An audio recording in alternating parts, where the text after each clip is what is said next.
Preet Kapoor, the moderator of this call. Thank you for standing by and welcome to first quarter FY 2022 earnings conference call of ONGC Limited. For the duration of the presentation, all participants' lines will be in listen-only mode. Open the floor for Q&A post the presentation.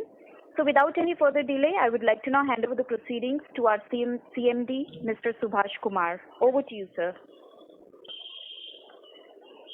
Good day to all. Thank you very much.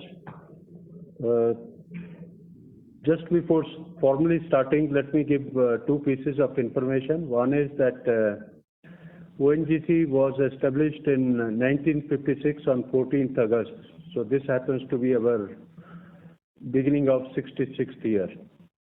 Secondly, I am also very happy to announce that I have with me in my room, in this very conference room, Director Offshore and Director Exploration, Shri Srivastava ji, Director Onshore, Mr. Anurag Sharma, our officers on special duty of ED Offshore, Mr. Pankaj Kumar, and then we have Mr. Vivek Tanwankar, CFO, Mr. Anupam Agarwal, Mr. Rajiv Kumar, Mr. Lakshman Gora, Sanjay Bharati, Jagdish Prasad, and of course, you know, Mr. Prakash Joshi. I have also with me Mr. Adhikari from CMD office. So with that, we can start the proceedings of the day. So just to introduce, I am Subhash Kumar, CMD ONGC, holding additional charge of CMD ONGC in addition to Director of Finance of ONGC. And let me on behalf of ONGC welcome you all to this earnings call for quarter 1 FY 22. Thank you all for joining us on the call. Also on the call are my colleagues from corporate planning from Delhi, Mr. Akhil Verma, Mr. Rajrishi Gupta, Mr. Binod Halal, and also my colleagues from ONGC Videsh, Mr. Nirmal Kumar, our colleagues from PNB, Mr. Chandrasekhar. All of these are present here. ONGC has compiled its final results for the quarter ended 30th June, which have been reviewed by statutory auditors. The financial results have already been released on 13th of August 2021, that's yesterday, through a press note and sent to the stock exchanges. These have also been sent to analysts who are there on our mailing list. There is a brief synopsis of the results.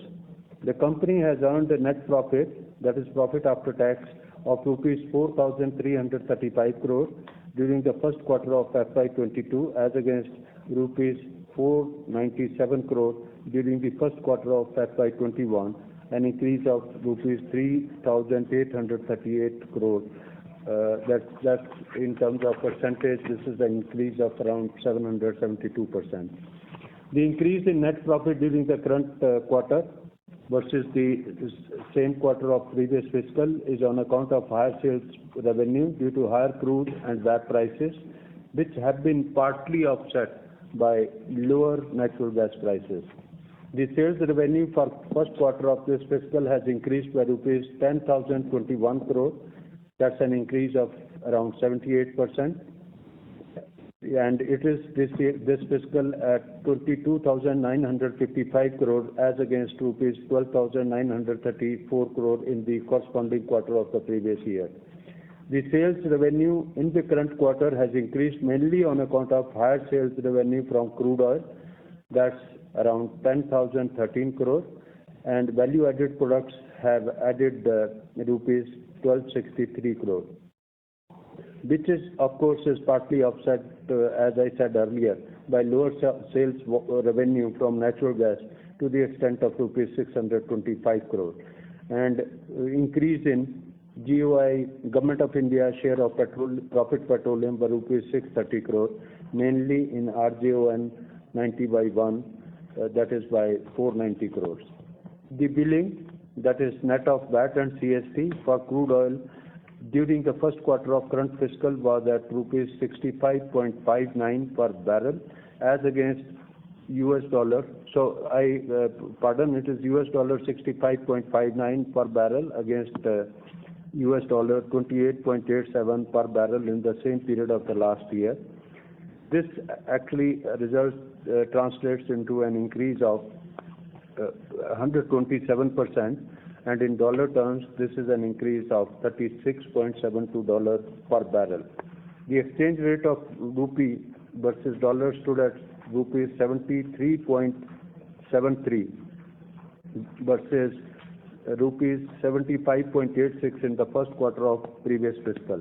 Thus, realization for crude in rupee terms stood at rupees 4,836 per barrel in first quarter of this fiscal versus rupees 2,190 per barrel in quarter 4 of FY21, which amounted to increase of rupees 2646 per barrel. That's an increase of 120.1. The figure of 2190 which I mentioned actually pertains to Q1 of FY21.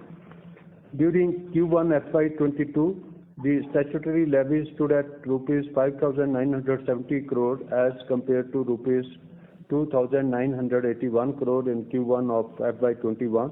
That's an increase of rupees 2,989 crore. That's roughly doubling of the figures. The increase in royalty on crude oil by rupees 1,486 crore and cess by rupees 1,620 crore is mainly attributable to increase in average selling price of crude oil from rupees 16,373 per MT in Q1 of FY21 to rupees 36,253 per metric ton in Q1 of this fiscal.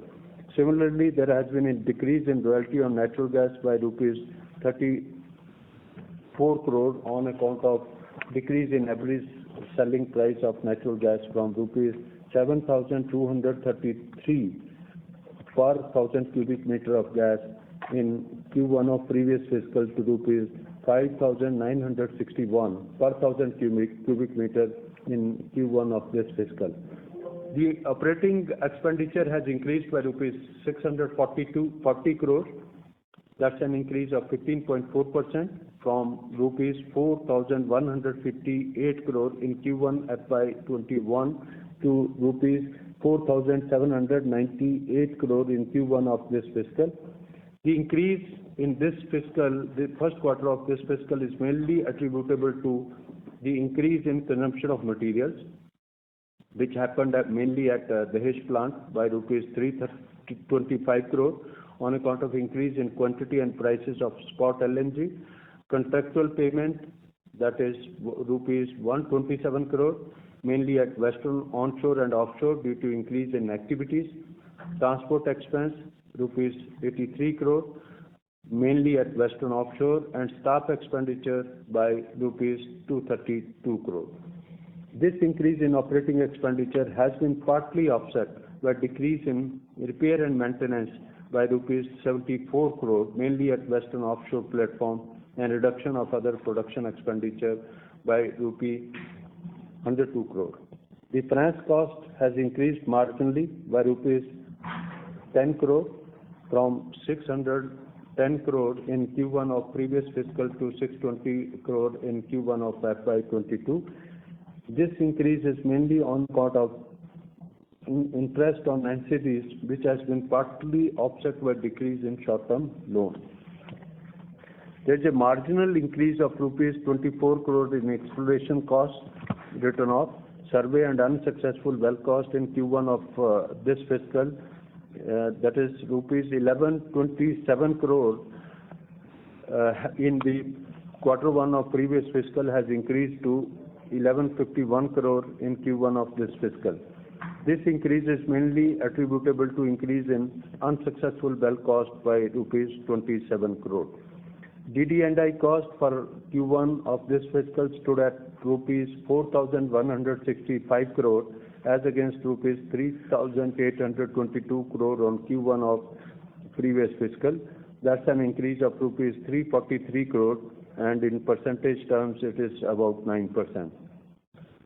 The increase in DD&I cost is mainly attributable to increase in depletion by 182 crore, depreciation by 55 crore, and impairment loss by rupees 106 crore.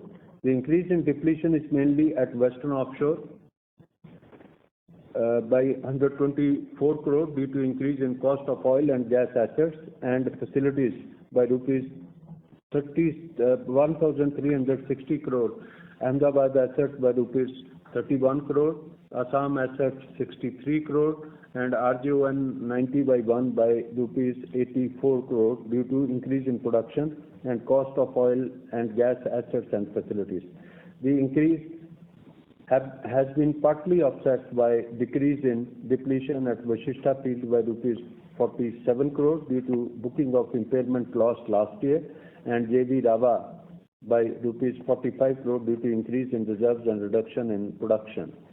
The increase in depreciation by rupees 55 crore from rupees 931 crore in Q1 of previous fiscal to rupees 986 crore in Q1 of this fiscal is mainly attributable to increase in depreciation by rupees 28 crore due to addition of rupees 1,433 crore worth of other plant and equipment, and increase by rupees 23 crore due to increase in depreciation on ROU assets. There is an exchange loss of rupees 86 crore in Q1 of this fiscal as against exchange gain of rupees 6 crore in Q1 of FY21. Corporate tax expense of rupees 2,415 crore in Q1 of this fiscal has been provided as compared to rupees 408 crore in Q1 of previous fiscal. The effective tax rate for Q1 FY22 is 35.78% as compared to 45.08% for Q1 of previous fiscal. The company at the consolidated level has earned a net profit, that is profit after tax, of rupees 6,847 crore during the first quarter of FY22 as against rupees 1085 crore during the first quarter of previous fiscal. That's an increase of rupees 5,762 crore, and in percentage terms this is roughly 531% increase. The increase can be mainly attributable to the addition from ONGC, our subsidiary OVL, and reduced losses at MRPL, and positive contribution from JV of OPaL. Let me also add here that for the second successive quarter, OPaL has been PAT positive. Well, friends, with this being the highlights, I finish my briefing of first quarter results of financial year 21-22. We'll be very happy to take questions from you. We would suggest you to restrict your queries on financial results only. Thank you very much, and we look for the questions. Thank you so much, sir. With this, we will open the floor for Q&A interactive session. So participants, if you have any questions, you may please press 0 and then 1 on your telephone keypad and wait for your name to be announced. I'll repeat. You need to press 0 and then 1 to ask a question.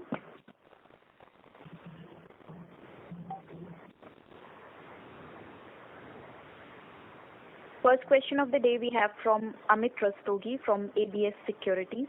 Your line is unmuted. Please go ahead. Yeah, sir, thank you for giving an opportunity. Sir, if you look at our gas output, that has declined both sequentially from the Q4 of FY21 and Q1 of FY21 as well, and similarly oil output as well. So can we take this run rate as the now quarterly run rate to be annualized for the coming years as well? Okay, and Amit, any other questions? Till I look for the support for this particular answer question in specific. And sir, second question pertains to the gas prices. Now, obviously, we are looking for an upward revision from October 1. So, do we have any estimates where can gas prices go from October 1, 2021? Okay. So I think I take the latter one, and I'll request my colleagues to answer on, production front, while I will give a generic answer. As far as gas prices is concerned, one is where we would wish to have them. So that for certain is much higher than where we anticipate them to. But since they are regulated by a formula, and formula is valid and current as on date, and anybody, since data is out, probably they are to the north of $2.80 per MMBTU. So from that's a healthy increase compared to where we are today, of around more than $1 per MMBTU. That's what we anticipate, and this is consistent with something I shared at the time of declaring our annual accounts, where we anticipated that increase is going to be more than 50 to 60%. So that's on gas prices. I think as far as gas production is concerned, gas production in ONGC has been a victim of quite a few things. In fact, it has got affected because of the constraints of COVID. And there were, to start with, constraints. As you have noticed, there is little bit of lack of pickup in actually the production. In fact, we had anticipated to produce 25.7 BCM in 21-22, but we ended up producing a roughly 1 BCM less, and the reason beyond the constraints because of COVID actually was more to do with the offtake issues at the GAIL level. Next year, now frankly speaking, today we do not have very clear visibility about the way COVID will go, and secondly about the timeline by when we will have the full production as anticipated from KG 98/2, because I am sure this is going to be one of the follow-up questions from either you or somebody. So KG 98/2, since its execution is affected by international supply chain, remains badly affected. And to give you a sense, in different parts of the world, there are 5 contracts, and as the luck would have been, the relevant markets from where materials are being sourced are 5 different markets. And somehow it has been seen that when COVID has come down and is under control in one part of the world, it has gone up substantially in another. And today, if you look at Indonesia and Malaysia, where from critical components for the project are to come, actually those 2-3 jurisdictions are very badly affected. So and it takes all to combine together to make a project. So there is no way, even if it is perfectly possible for somebody in Europe or Italy to supply the material, but if the rest of pieces don't get implemented, so it's an issue. So that's an ongoing thing, and as a result of it, while we had anticipated, to produce 27 next fiscal, this from 24.7 to 27.3, I think we could end up somewhere in between.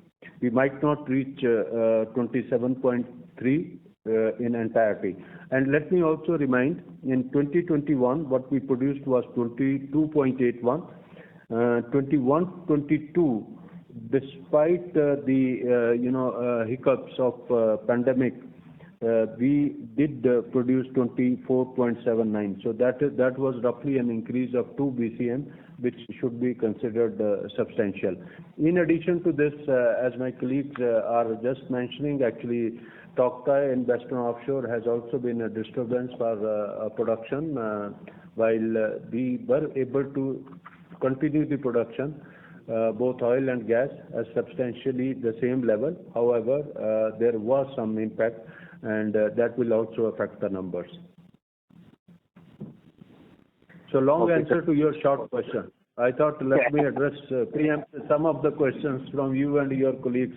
I understand it's a Saturday, so, on your part also there is a bit anxiety to have all answers up front. Yeah, sir, thanks for that. Sir, just a quick question on this. What was the issue with GAIL On the offtake side, could you explain that, if you can help in that? So whatever issue we had with GAIL, GAIL had with its customers, At the end of the day, quite a few local industries had to stop the operations, as a result of which the consumption stopped at the very lowest level, and which actually combined together to resulted in reduced offtake by GAIL. So it was not a deliberate, action on part of GAIL. Okay, sir. Got it. Yeah. Okay, sir. Thanks a lot, sir, and wish you all the best. Thank you, sir. Thank you.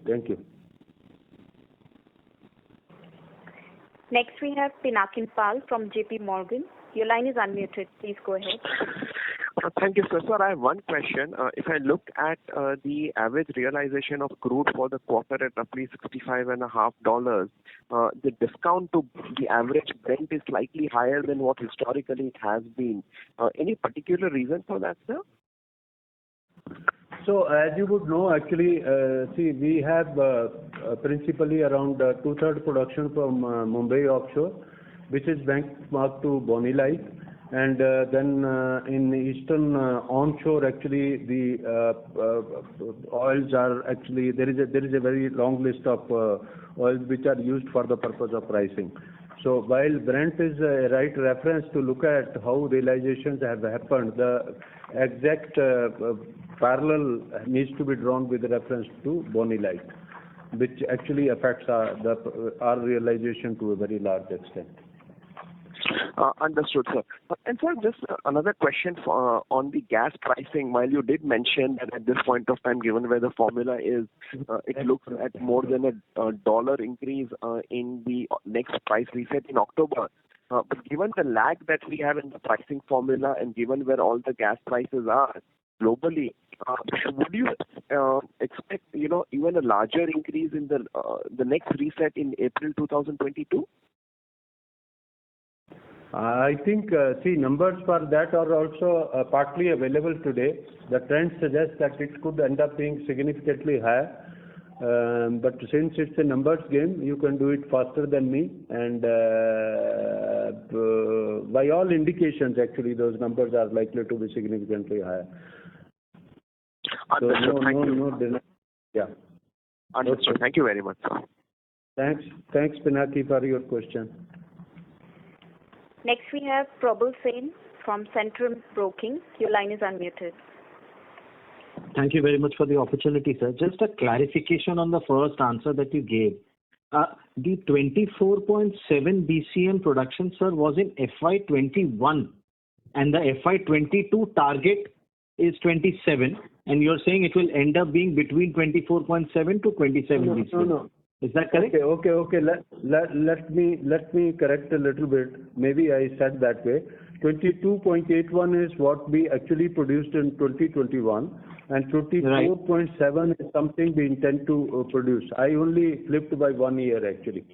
The numbers I gave. Sorry, sir. So that's why I got confused. So 24.7, sir, is the FY22 target, and FY23 target was 27, and we are saying we will end up being somewhere slightly short of that, likely, as of now.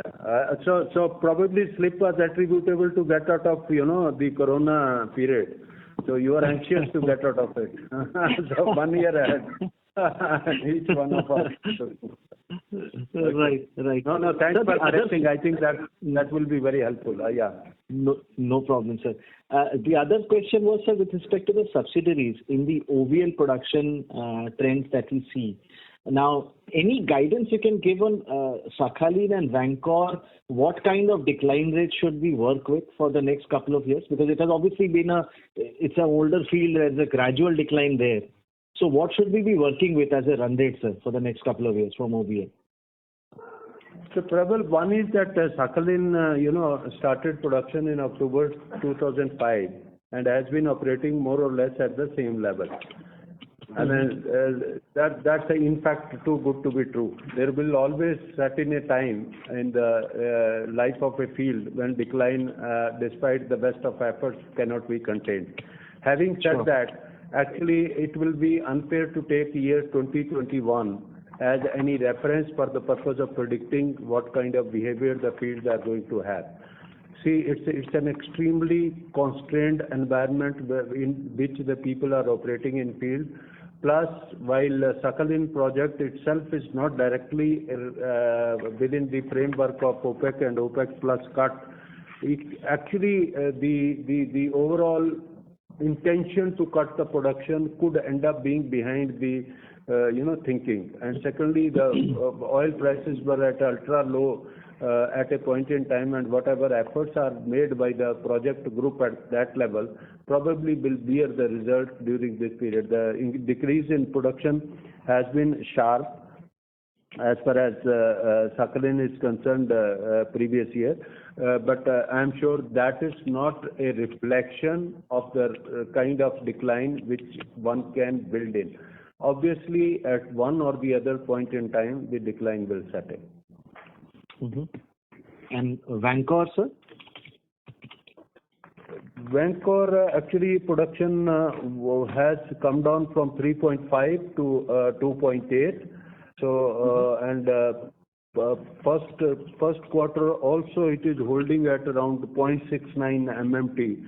So which actually, if one were to do a straight calculation, would also amount to around close to 3. So slightly less than 3, actually around 2.8 only. So with today's input, that's the likely run rate. Vankor is, unlike Sakhalin, is not at a stage where one can say that there is a natural decline needs to set in. So this could be attributable more to the supply chain issues rather than the field the aging of the field logic.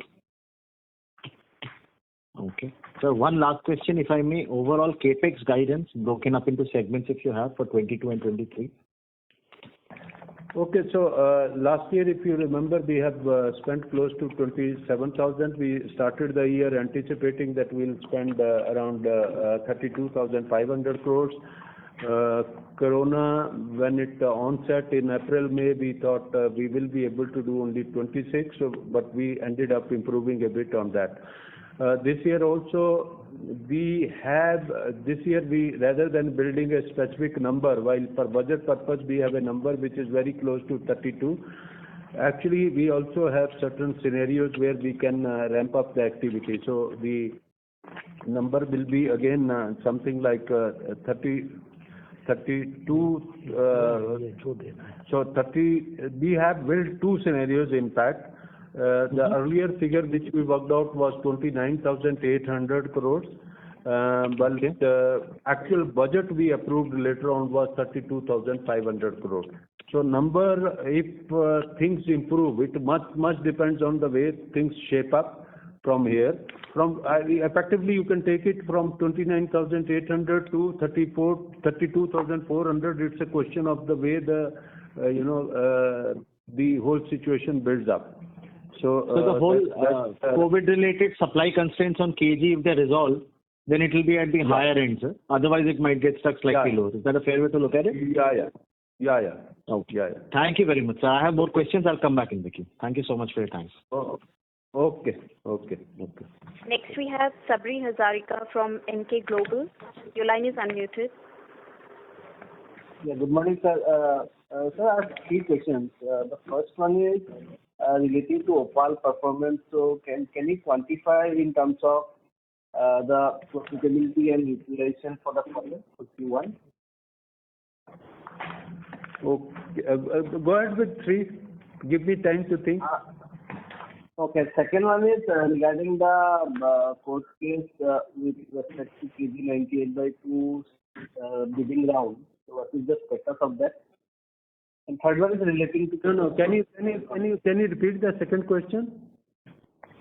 There is some litigation from GMR and GVK regarding the 98/2 bidding round.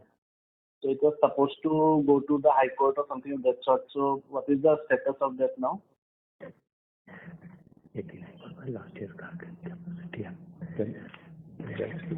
I'll request my colleague to address that question. Second one. As regarding the court case, the matter was heard once, and it's still sub judice, so no conclusion has reached so far. So we are still pursuing it in the court. Bidding round is currently on hold, right? Regarding the 2 MMSCMD? Yeah, that's correct.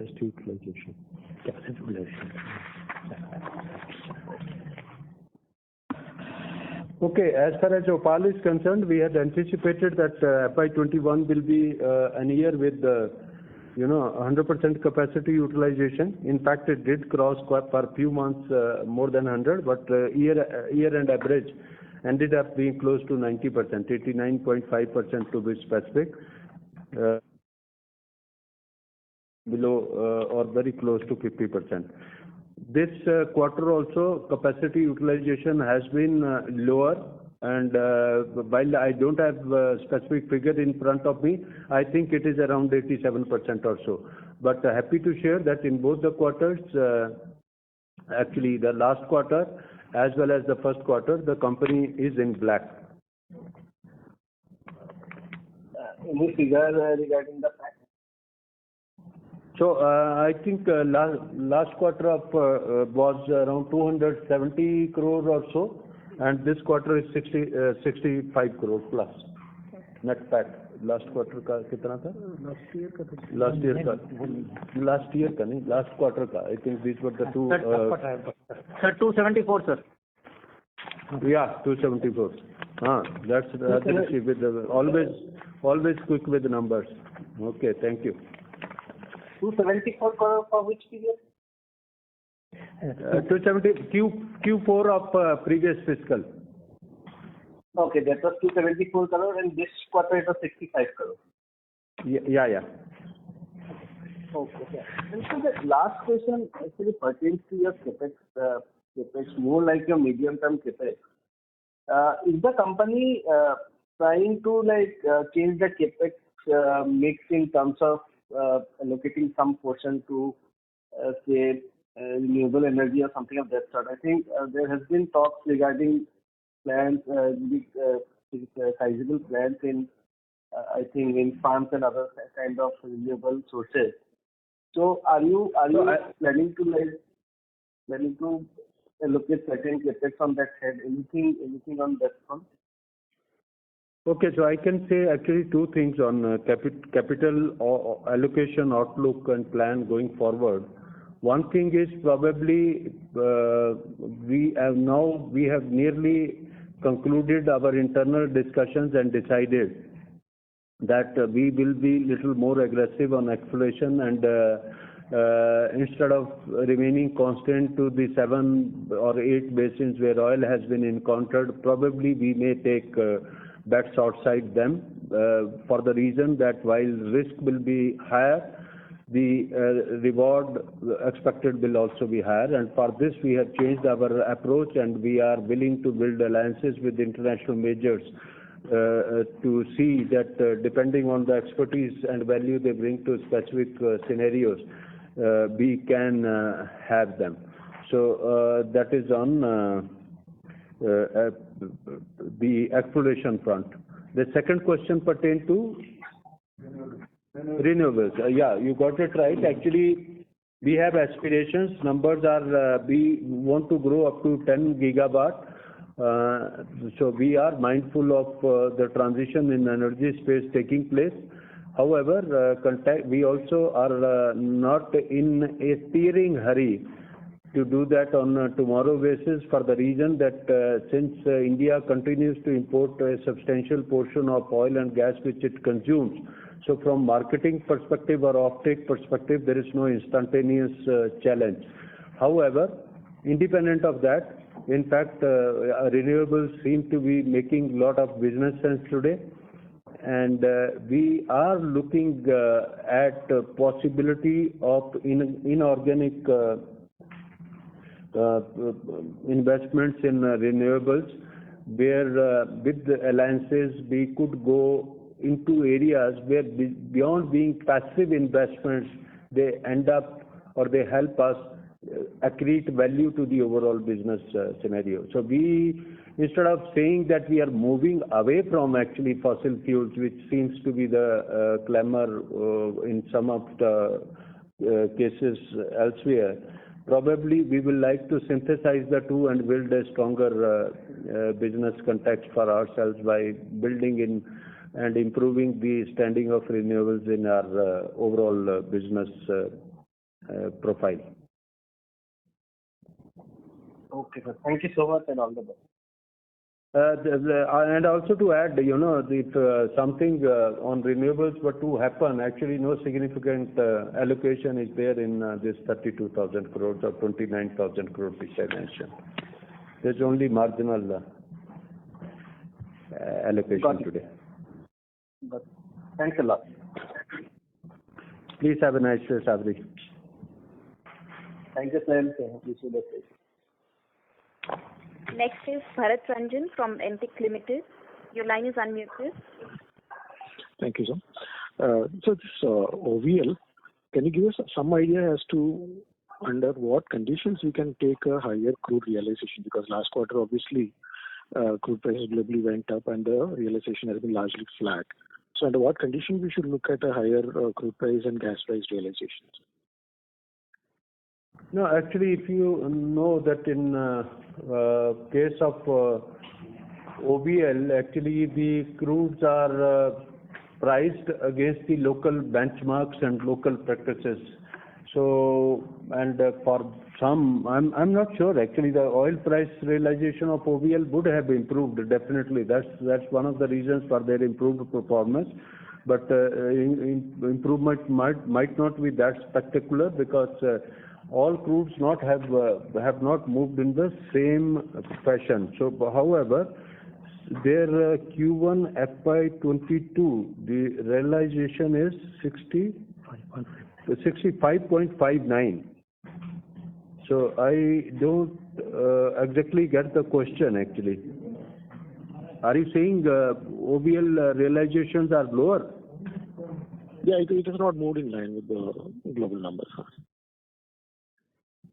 No, 65, I mean, compared to last year, they realized in the first quarter 28, and then now it is 65.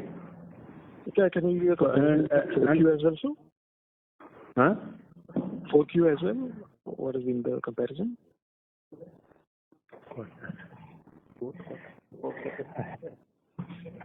Fourth. Could you please repeat your question? So last quarter vis-a-vis the previous quarter. Okay, so immediately last quarter. Let me work out on that number.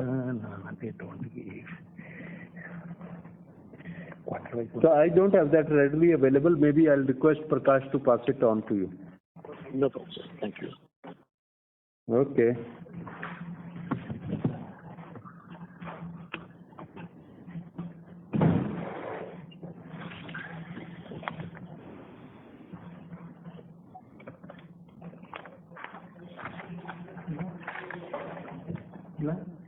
No.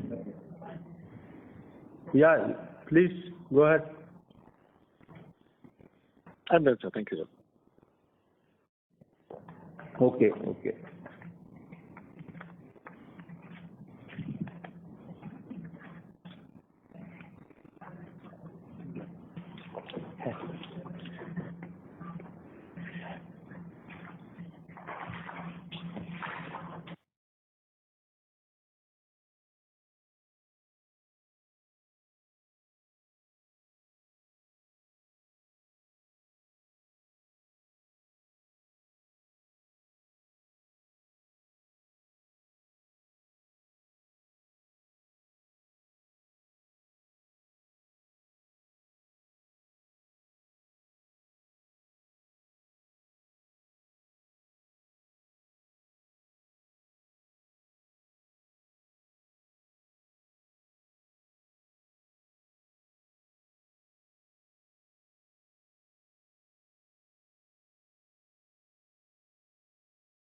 Hello. So, any more questions, please? Yes, sir. Should I Maybe- take the next question? Yeah. Okay. So next we have Vidyadhar from ICICI Securities. Your line is unmuted. Yeah, thank you. Good afternoon to all. My first question is regarding your gas production. So I think you are suggesting that you will produce around 24.7 BCM in the current year, while the run rate, if you take the first quarter and assume the same run rate, then it's actually going to be down YOY. So what is going to drive the rise in volumes from where we are in first quarter to go closer to this 24.7 BCM, which we think we will do in FY22? So a couple of things. One is that first quarter was affected by COVID. So COVID constraints have continued. And secondly, as I told, was also Tauktae, which affected the production from Western Offshore. And so one is that in the period going forward, number one, the production will normalize. So that will be one uptick. And secondly, we anticipate that KG 98/2, at least 3 wells will start producing at full capacity. So that's anticipated to be around 3 MMSCMD, which are the two reasons we anticipate the numbers to go up. Now, whether we will reach 24.79 in totality on an average for the year, that remains to be seen, frankly speaking. So, but will you be up YOY at least, higher than last year? Yes. And and are you already seeing a significant improvement in July, August compared to last quarter? So one is Tauktae related constraints are over, and COVID impact is also reducing. So that's how July and August things are building up. Okay. See, COVID actually, frankly speaking, while this question is to me, the answer is with you all. Actually, a lot depends on the third wave, if any, if it comes. If it comes and is severe, then it may be very difficult to really get down back to these. But if it is okay, and the way we have been lucky now that the cases have reduced, probably intensity has also reduced, so that may be a better scenario. Okay. A couple of more things actually which affected the production was also Hira plant shutdown, which was there for 16 days or so. Then there were certain issues relating to back pressure in 42-inch trunk line, and there was some maintenance work on one process platform of Panna. So there were a host of things. One thing happened, we took up another, or one thing triggered another. So there were five, six minor reasons which contributed to the bigger decline. Okay. Now coming back to the KG, if you could give us some, so what is your current production of gas, which is entitled to this deep water gas price, and how do you see that in the current year and next year? And where is exactly in terms of KG block, where are we right now? And what about Vashishta, how are we doing? Are there any other gas producing? So let me ask my colleague OSD Offshore to answer this question. Yes, we are currently total gas price for 2 fields only. That is, one is Vashishta, as you were also mentioning, and the other one is KG 98/2, wherein we have some production. And put together, these two is in the range of 0.6 to 0.7 million per day. And we expect to increase gas production from 98/2, where the second well is expected to come online maybe this month or next month. And the third well would depend on the weather condition prevailing over there. We have a vessel over there to connect the third well too. But again, the weather is picking up in the East Coast too. So these two are basically the field which are there getting the deep water gas price. So if everything goes well, then when do you see KG to be at 3 MMSCMD? If everything goes well, the KG should get 3 SCMD definitely by end of maybe this year. So 3 wells taken together, they are likely to produce slightly more than 3. This year means calendar year. Okay, Yes, and March. 21. Okay, and what about the plan of further ramp up in KG? Where do we stand on that? So is the COVID and plan of ramping up production from KG, oil and gas together, that we are planning to ramp up, say, by June 22, from June 22 onwards. But again, there are certain constraints as our CMD has just mentioned. I mean, the COVID situations prevailing in Malaysia, prevailing in Indonesia, and part of even Europe, where some critical equipment are being fabricated, and in Malaysia and Indonesia, where they are being, consolidated, and the fabrication of the platform and the FPSO is going on. So there, in these two countries, there is severe restriction of the movement, and in fact the labor deployment also, and very frequently the yards are getting completely locked down because of some or other case coming up. So that may impact still, but still we have a plan to commence and ramp up, rather not commence, ramp up production by June 22. June 20, I mean for next fiscal, we anticipate it to be close to 3 BCM. Today, whatever constants are talked about, we are not, we are keeping our fingers crossed in the sense that all these, we are taking note of whatever developments are there in terms of challenge to our, production profile. We are reaching a stage where these restrictions could affect the production. Yet, today, strictly speaking, if everything was to be okay going forward basis, then it's not a problem. We could still get 3 in next fiscal. 3 BCM, I'm saying. Yeah. So if all goes well, you go to 3 SCMD worst case by December 21, and you do 3 BCM next year. Yeah. What about Vashishta? What is the outlook for Vashishta current year and next year? And what about oil also from KG? Oil from KG. Oil from KG is June 22. Oil from KG is again June 22 when we are thinking of bringing FPSO on stream. And as far as Vashishta is concerned, Vashishta well is now giving us around 0.3, 0.4. And the other well which we got to intervene, some kind of intervention is needed. That still is maybe sometime middle of next year, not before. But if also there again, if everything goes well, what could Vashishta be next year, or is it going to be very small? May not be very significant. The maximum, with respect to the 98/2, it may not be so significant. But still significantly higher than where we are today on Vashishta, or no? Say again? Will it be significantly higher than where Vashishta is today? Will it be 2-3 SCMD, or we're not going even there? As of now, we don't expect that kind of thing. But certainly, some of our exploratory effort in the 98/2 have very recently shown positive results. Though we are, still in the process of completing the existing drilled wells, and thereafter maybe we go for development of those positive aspects which we got, and we may get some good results there.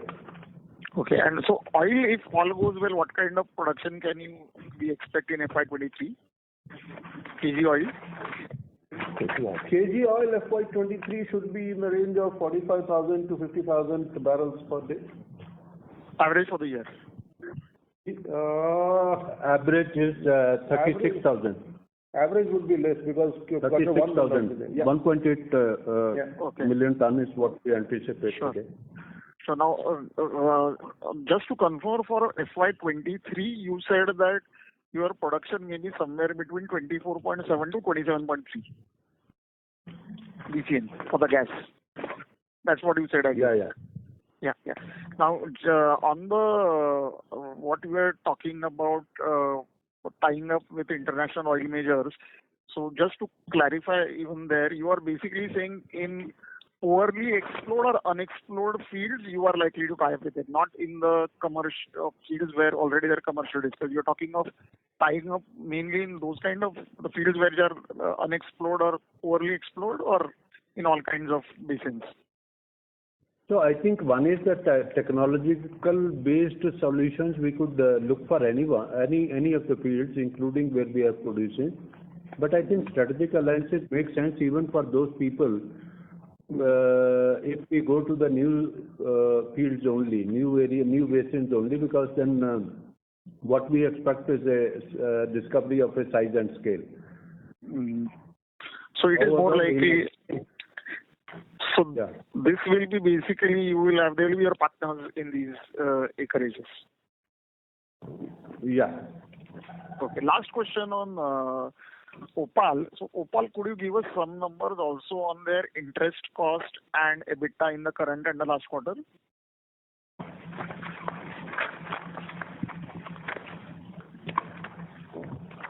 Just a minute.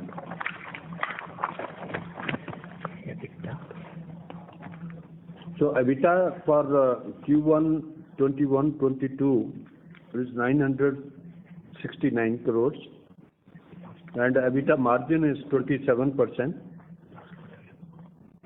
compared to 1190 in Q4 of 2021, when actually margin was at 32.41%. So margins were really good in fourth quarter of 2021. And they were ultra low in Q1 of 2021. So that's one. As far as interest is concerned, 2021, which is a fair annual number, which is a fair indication, is of the order of around 1,700 crores. And any number for the current year, for current quarter? Current quarter, what? EBITDA is 960. No, interest cost. Interest cost. And the interest is 458. Okay. And is there some changes likely whereby the interest cost could come down significantly? And if that happens, when is it likely? Well, we have plans, part of which was in news, that we are thinking of increasing our stake. There are quite a bit of CCDs which are currently interest bearing, would be converted into equity. So that would straight away result into reduction in interest of the order of around 600 crores. And more than that, probably what we think that if ONGC were to be on the steering wheel, it would further reduce the interest cost on the rest of loans also by good 2-3 percentage points. Okay. Yeah, just to squeeze in one more question on OVL, what is the profit petroleum number for last year and first quarter, if you have that? I think I'll request Prakash to share with you separately. Okay. Thanks a lot, sir. Thank you very much. Please have a nice day. Next, we have Nitin Tiwari from Yes Securities. Your line is unmuted. Hi, sir. Good afternoon, and thanks for giving me the opportunity. So, sir, my question is related to Western Offshore. You mentioned that almost 2/3 of the production is coming from Western Offshore. So, in relation to that, what is the kind of decline rate we are observing there? And in terms of results, what are the number of years? I mean, what is the estimate for results in terms of number of years of production? If you can just help me understand that. Decline rate on an average in Western Offshore had been around 8 to 9%. And in reference to the scenario through which we are going to raise our levels as per the target given by Ministry in adherence to action plan. So therein, if we look at the components from where those things are going to come from, so there are certain projects which are already under implementation. So one part is, major part is that. And second one are related to additional wherein the development schemes have been formulated. Additionally, whatever the bottlenecks are there in relation to line leakages and strengthening the infrastructure, pipeline replacement projects are also going on. So all this would contribute to the increase and it would be in line with the numbers which are there in the action plan. And the numbers, if you want numbers, I don't remember right now with me, but numbers can be shared. And also, I think notwithstanding the fact that individual field faces decline, we are able to bring enough of, with the help of supplementary investment, we are able to not only contain it but increase it. So projections going forward, And just to supplement on the confidence note, the Bombay High exploration during the 2021 had been very successful, and exploratory success in that basin is of the order of 46%, which is not less than any other global. So we are on a positive note. Right. So if I have to basically in a nutshell understand Western Offshore, so how do we foresee production from the fields over there? Whether we see it in terms of constant decline every year, or shall we see it as a more or less of stable production, because there are few fields which are declining and there are few new production coming in from exploration? So it's likely to be more of the later, as you suggested. We would have enough of investment, supplementary investment, to see that production is contained at existing level. Okay. And sir, the minimum. In the short-term period, this will be like this, and in a period of so new projects will come. Yeah, period of 5 years. But in any case, on an overall basis, despite what happens in oil and gas industry, we will be able not only to contain but only take it forward. Right, sir. Sir, in terms of KG 98/2, what is the peak production and what is the plateau period we are looking at? 98/2 peak production is of the order of somewhere in between 45,000 to 50,000 barrels of oil per day, and the plateau may be around 3 years or so. Yeah. No, I'm talking about in terms of gas production. 15 million. 14.5. 14.5. And for how many years, sir? Yeah. 2 to 3 years, I think. 3 years, I think. Yeah. Right, sir. And sir, my next question is related to basically ESG activism. So globally, we are observing that there's a lot of activism around adherence to ESG norms and reduction of carbon emission, and a lot of oil majors globally are facing investor basically activism on this front.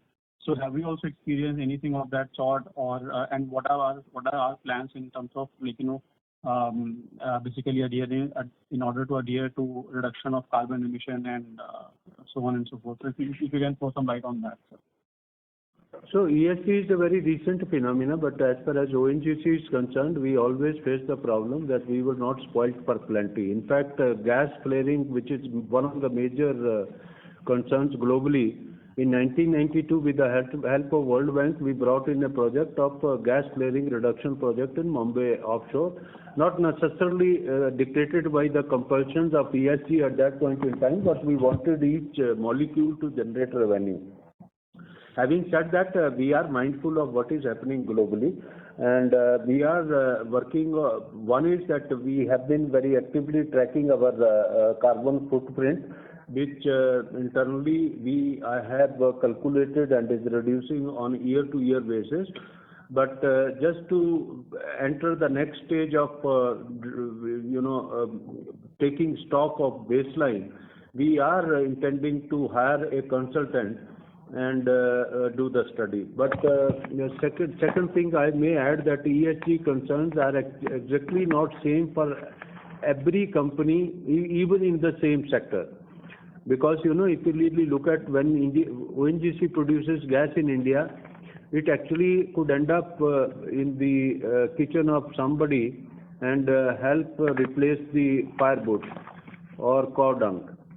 So the impact of the same product in case of ONGC could be materially different from somebody who's doing it for purely commercial reasons and exporting elsewhere.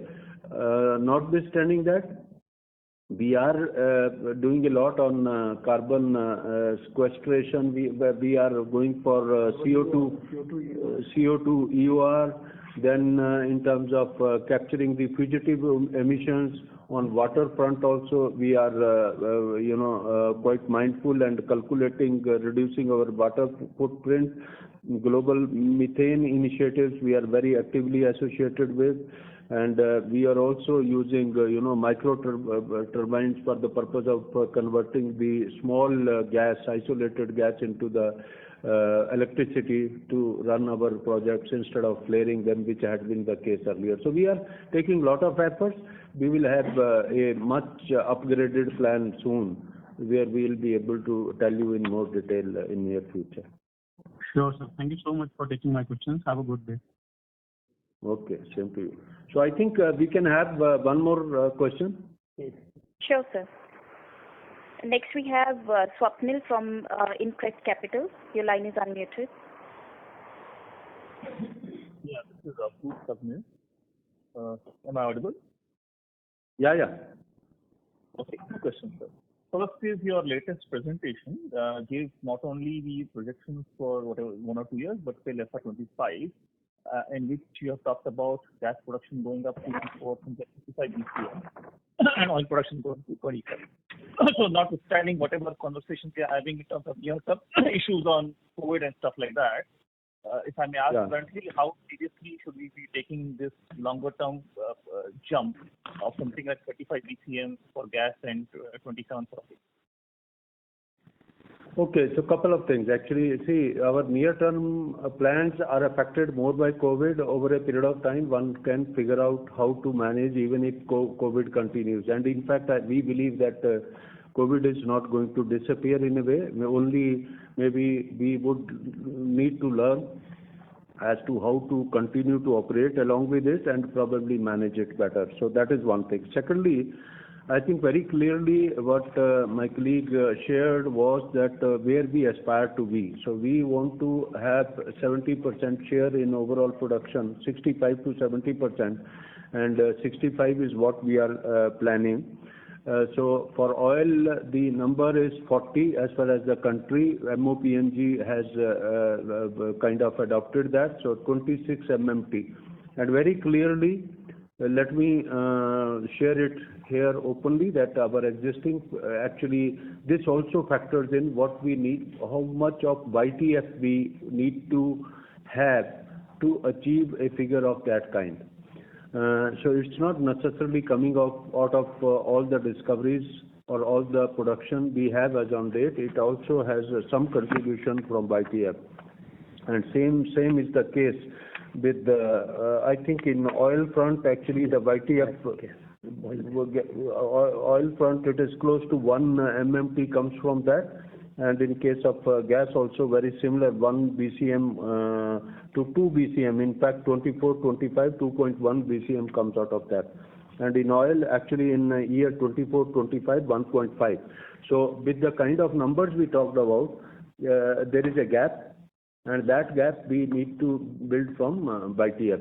1.5 in oil and roughly 2 or so, 2.1 actually in 2 BCM in gas.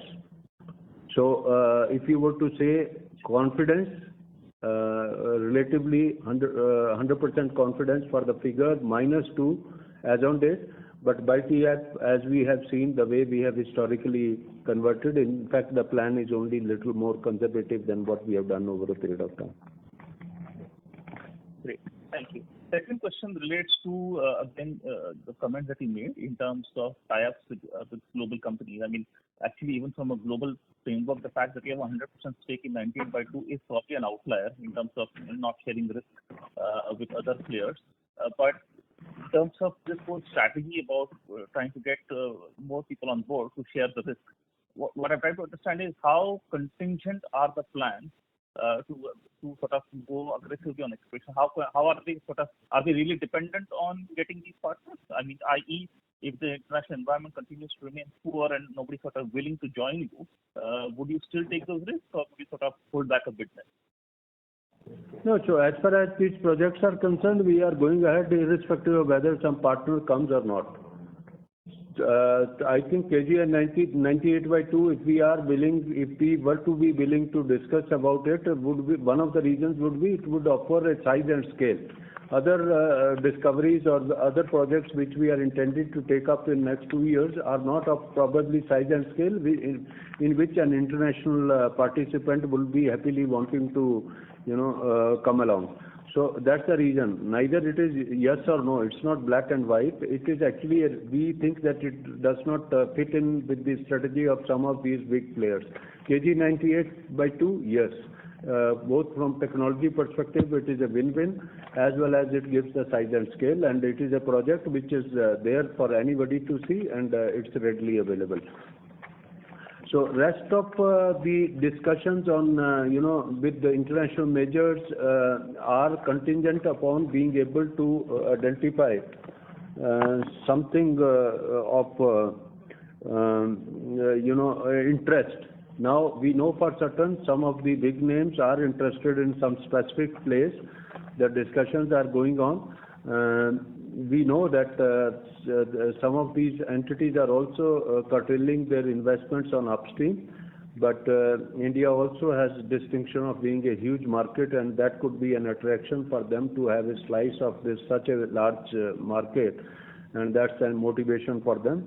And in the kind of basins, as we keep on discussing, they have had tasted successes in similar basins, analogous basins elsewhere. So we are looking partner on a case-to-case basis. We are not necessarily looking for partner to bridge the investment gap or the risk gap. It is actually the alliance which we are more interested, so that they bring in value, their international knowledge of similar basins where they have succeeded. And we have some parties, the globally best parties, talking in terms of specific basins. Perfect. Thank you so much, sir. Thank you very much. So I would like to now hand over the floor back to you for the final remarks. So I think, thank you very much. Thank you in person and all the colleagues on the other side of the call. I do appreciate that you have taken your time off. We have taxed you by inviting on Saturday, and we specifically appreciate, and thanks to you once again on behalf of me, my colleagues here, and ONGC. Thank you very much, and please have a nice day. Thank you so much, sir, for addressing the session. Thank you, participants, for joining in. That does conclude our FY22 earnings conference call of ONGC Limited. You may all disconnect now. Thank you and have a pleasant day. Thank you. Thank you, sir.